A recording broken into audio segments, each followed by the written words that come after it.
Playing from Marsha's iPhone.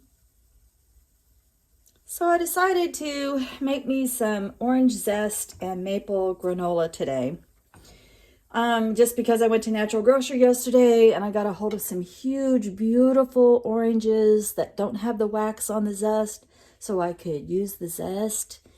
And I have all that maple sap. So what I do with my maple sap, if you remember, I was going to put it in a freezer cubed and put it in baggies, and then this was reduction from the maple tree.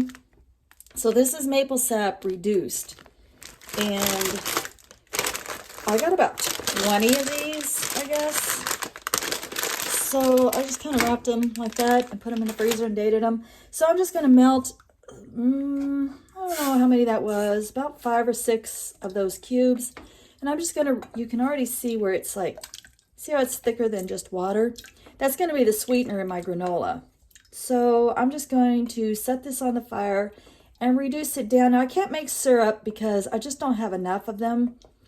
And to get syrup, you have to boil, you have to bring it to boil and then bring it to 7 degrees above whatever it started boiling at. So this would probably boil away to nothing.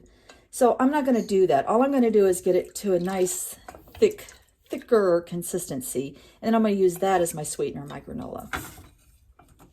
And then I'll give you the list of the ingredients in a minute. So here's your list of ingredients. So it is 2½ cups of oats, 1/2 cup chopped walnuts, 1/4 cup of sunflower seeds,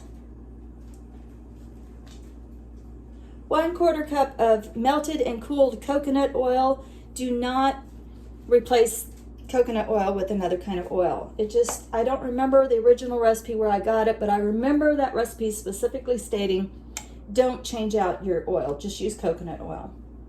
So 1/4 cup of melted and cool coconut oil, 1/4 cup of chopped dates or raisins. I'm using raisins because I didn't have any dates. 2 teaspoons of cinnamon, the zest of 2 oranges. I'm only using 1, I'm just being lazy. 1/3 of a cup of maple syrup. So I reduced those ice cubes down to about that. So it might be a little dry, but oh well, whatever. 1/4 of a teaspoon of salt and 2 teaspoons, did I already say the cinnamon? 2 teaspoons of cinnamon and 1 teaspoon of, it calls for vanilla, but I'm going to use maple instead. Okay, so what we're going to do is we're going to put our dry ingredients in one bowl and our wet ingredients in the other. So let me do that real quick and then I'll be right back. All right, so what you end up with is your wet ingredients on one side, which is your oil and your maple flavoring and your maple syrup. That's your sweetener. And then you got your dry ingredients on this side. So you just kind of mix that all up.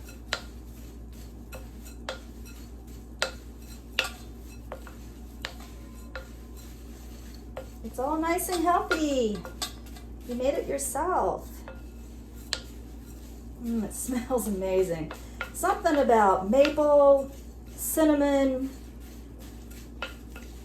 orange zest. Oh my goodness, you know you can't go wrong, right? Ugh. Oh, I wish my house would smell like this all the time. Okay, so you mix up your dry ingredients.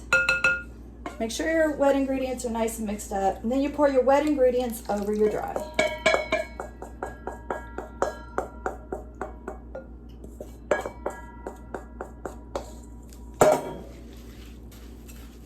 Oh, it smells so good. Oh, it's making me hungry. The only thing I ate for breakfast today was that orange.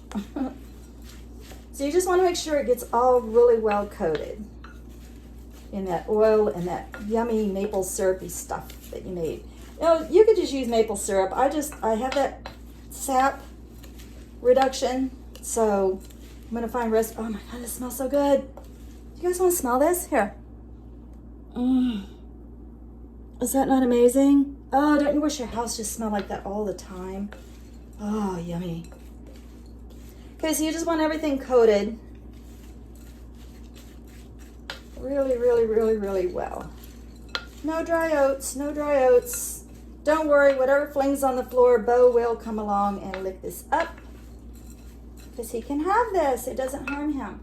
And then I didn't have parchment paper, so I just lightly sprayed mine. And you just want to spread it out evenly in your pan.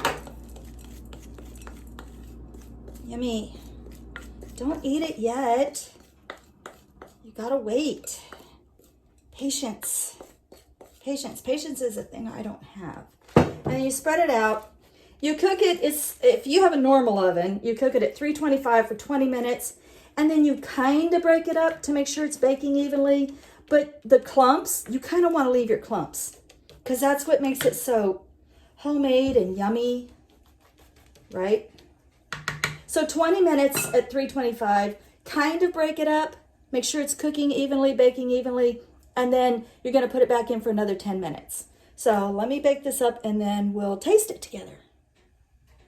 All right, here's the list. Let me see if I can fit it all in there. Hopefully you can see that. And you can pause that. Hopefully you can read my chicken scratch. Oh, here come the puppies. They're going to clean up whatever fell on the ground. 2 little pieces of oats, and they're on it.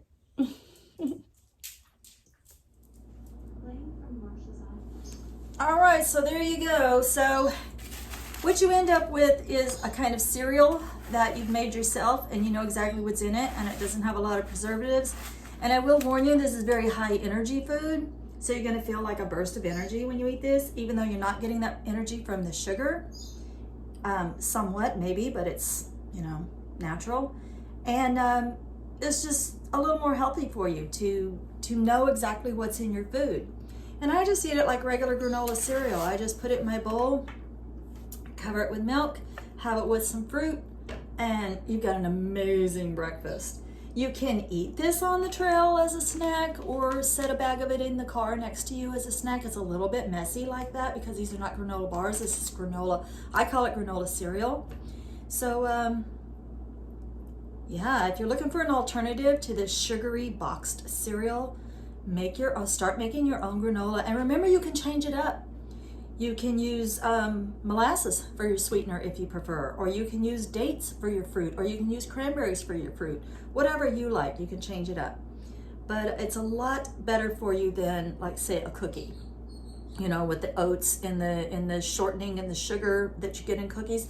This is just so much more healthier for you. So I'm gonna bag these up. I usually get about 4 cups, so I make 1 cup servings, and I give a couple of them send over the road with my husband so he can have his cereal on the truck, and the other 2 I keep for myself. All right, y'all. Love and light.